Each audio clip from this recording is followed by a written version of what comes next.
নমস্কাৰ, dreams of মেনেৰ অন্য এটা ভিডিঅ'লৈ আপোনালোকক স্বাগতম থাকিল। আজি মই আপোনালোকৰ সৈতে ডিছকাছ কৰিবলৈ লৈছোঁ 72nd নেশ্যনেল ফিল্ম এৱাৰ্ড 2026। চ' বঁটাসমূহ কোনে কোনে লাভ কৰিছে তাৰ বিষয়ে আলোচনা কৰাৰ আগতে মই আপোনালোকৰ সৈতে নেশ্যনেল ফিল্ম এৱাৰ্ডৰ বিষয়ে আলোচনা কৰিব বিচাৰোঁ। So' it is a institution established in the year 1954 under the Ministry of Information and Broadcasting. So Ministry of Information and Broadcasting আণ্ডাৰত ইয়াক ফৰ্ম কৰা হৈছিলে আৰু এডমিনিষ্টাৰ কৰে directorate of film festival. So' national film এৱাৰ্ডছে বিভিন্ন ধৰণৰ বঁটা বেলেগ বেলেগ ছেকশ্যনত প্ৰদান কৰে। সেইবোৰ হৈছে feature film, non feature film, দাদা চাহেব ফাল্কে এৱাৰ্ড, এনেকুৱা ধৰণৰ ছেকশ্যনত বঁটাসমূহ প্ৰদান কৰা হয়। চ' দাদা চাহেব ফাল্কে এৱাৰ্ড এইটো ক'বলৈ গ'লে it is a life time achievement award given to the individuals for their outstanding contribution to the growth and development of Indian cinema. So' ভাৰতীয় ছবি জগতলৈ আগবঢ়োৱা অভূতপূৰ্ব অৱদানৰ কাৰণে এই বঁটাটো দিয়া হয়। চ' এই নেশ্যনেল ফিল্ম এৱাৰ্ডে বিভিন্ন ধৰণৰ মেডেলছ লাইক স্বৰ্ণ কমল, গল্ডেন লটাছ, ৰজত কমল, চিলভাৰ লটাছ এই মেডেলসমূহ এৱাৰ্ড হিচাপে প্ৰদান কৰে বিভিন্ন ধৰণৰ কেটেগৰীত। Now come to the awards.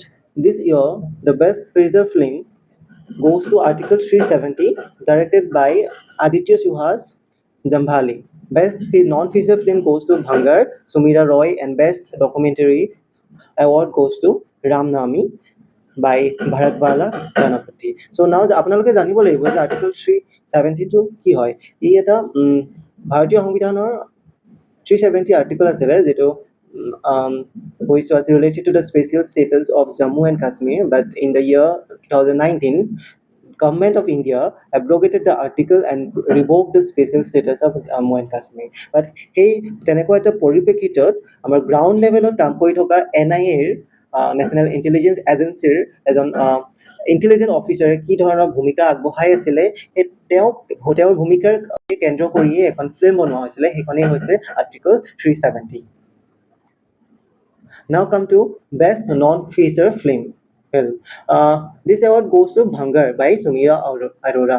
So the movie explores the lives of people working in the scrap industry. Scrap industry কি হৈছে আমাৰ যিবোৰ আমি discarded items-বোৰ আমাৰ ধৰি লওক প্লাষ্টিক্স, various materials আমি discard পেলাই দিওঁ, এই মেটেৰিয়েলবোৰ কিছুমান লোকে আকৌ কালেক্ট কৰে, গাৰ্বেজ কালেক্ট কৰে আৰু ৰিফাইন কৰি ৰিচাইকেল কৰে, এটা ইণ্ডাষ্ট্ৰীত আকৌ চেল কৰি দিয়ে তেওঁলোকে আৰু সেই ইণ্ডাষ্ট্ৰীটোৱে ৰিচাইকেল কৰে।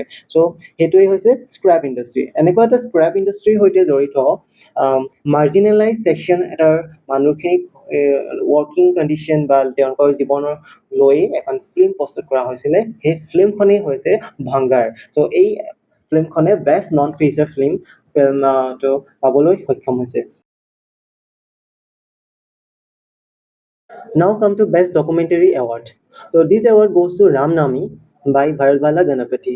So এই আপোনালোকে ফটোখন দেখিব পাইছে যে এজন ব্যক্তি আছে আৰু তেওঁ হেডগিয়াৰতো ৰাম ৰাম লিখা আছে আৰু ফেচতো ৰাম লিখা আছে। এনেকুৱা এটা ফেচত বা গোটেই হোল বডিত ৰাম নামৰ টেটু কৰা এটা মাৰ্জিনেলাইজ ট্ৰাইব আছে ছত্তীশগড়ত, আৰু সেই ট্ৰাইবটোক কেন্দ্ৰ কৰি আমাৰ ৰাম নামী নামৰ ফিল্মখন প্ৰস্তুত কৰা হৈছিলে, আৰু এই ফিল্মখনে বেষ্ট ডকুমেণ্টেৰী ফিল্ম বঁটাটো বুটলিবলৈ সক্ষম হৈছে। So now come to Best Actress award. This award goes to Yami Gautam. So she is Yami Gautam, you know. So she acted the role of Juni Haksar. So Juni Haksar was the intelligence officer in the ground level during the revocation of special status in Jammu and Kashmir. So মই ইতিমধ্যে মই আপোনালোকক কৈছোঁ যে তেওঁৰ ভূমিকা কেন্দ্ৰীভূত কৰি আমাৰ এই ফিল্মখন আৰ্টিকল 370 ফিল্মখন আমাৰ প্ৰস্তুত কৰা হৈছিলে। Now come to Best Actor Award, and this award goes to Kartik Aaryan and Mammootty. They have shared the award. So Mammootty has acted in Brahma Yugam. It is a Malayalam movie. So it is based on a traditional mythological folklore, and you can say a black magic. So এই black মেজিকৰ ওপৰত ভিত্তি কৰিয়ে এখন movie প্ৰস্তুত কৰা হৈছিলে ব্ৰহ্ম যুগম, আৰু সেইখনতে অভিনয় কৰি মামুটীয়ে বেষ্ট এক্টৰ এৱাৰ্ড বুটলিবলৈ সক্ষম হৈছে। Now come to Kartik Aaryan, who has acted in the Chandu Champion movie. So আপোনালোকে জানিব যে আমাৰ India's first Paralympic gold medalist আছিলে মল্লিকান্ত পেটকাই, আৰু তেওঁ যিহেতু ডিচেবল আছিলে, তেওঁ এটা মেণ্টেলি এণ্ড ইম'চনেলি ট্ৰান্সফৰ্মেশ্যনৰ এটা জাৰ্ণি আছিলে। চ' সেই জাৰ্ণিটোক কেন্দ্ৰ কৰিয়ে আমাৰ এখন মুভি প্ৰস্তুত কৰা হৈছিলে। তেওঁৰ ইনস্পায়াৰিং জাৰ্ণিটো কেন্দ্ৰ কৰি এখন মুভি প্ৰস্তুত কৰা হৈছিলে, সেইখনেই হৈছে চান্দু চেম্পিয়ন। আৰু সেই মুভিখনৰ এক্ট কৰিয়েই আমাৰ কাৰ্তিক আৰিয়ানে বেষ্ট এক্টৰ এৱাৰ্ডটো বুটলিবলৈ সক্ষম হৈছে। নাও come to best Assamese film. আপোনালোকে হয়তো নিশ্চয় পঢ়িছে ৰীতা চৌধুৰী বাইদেউৰ জয়ফুল উপন্যাসখন, আৰু সেই উপন্যাসখনক কেন্দ্ৰ কৰিয়ে এটা বেছ হিচাপে লৈ আমাৰ এখন যদুমণি দত্ত ডাঙৰীয়াই জয়ফুল নামৰ মুভি প্ৰস্তুত কৰিছিলে, আৰু সেই জয়ফুলখনেই এইবাৰ বেষ্ট আছামিজ ফিল্ম এৱাৰ্ড বুটলিবলৈ সক্ষম হৈছে। তেওঁ লাভ কৰিছে ৰজত কমল এৱাৰ্ড তেওঁ লাভ কৰিছে। এই মুভিখনৰ থিমটো আছিলে আমি সকলোৱে জানো যে আমাৰ নাগালেণ্ড আৰু অসমৰ বৰ্ডাৰত সঘনাই সংঘৰ্ষ হৈ থাকে, আৰু তেনেকুৱা এটা সংঘৰ্ষৰ ফলতেই কিছুমান গাঁৱত উত্তপ্ত পৰিস্থিতিৰ সৃষ্টি হৈছিলে। আৰু তেনেকুৱা এটা পৰিপ্ৰেক্ষিতত আমাৰ মহিলাসকলৰ ভূমিকা কি আছিলে, দুগৰাকী মহিলাক কেন্দ্ৰ কৰি এই মুভিখন প্ৰস্তুত কৰা হৈছিলে, আৰু এই মুভিখনেই হৈছে জুপি ফুল, আৰু ই বেষ্ট আছামিজ ফিল্ম এৱাৰ্ড বুটলিবলৈ সক্ষম হৈছে। নাও come to best cinematography award. It is received by Edmond Ranson.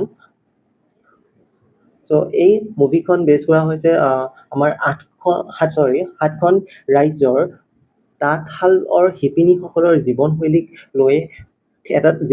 এটা থিম হিচাপে লৈ লাইফ ইন লুম নামৰ এখন মুভি প্ৰস্তুত কৰিছিলে এডমণ্ড ৰেনচন ডাঙৰীয়াই, আৰু সেই মুভিখনে বেষ্ট চিনেমাটোগ্ৰাফী এৱাৰ্ড বুটলিবলৈ সক্ষম হৈছে। Thank you for watching.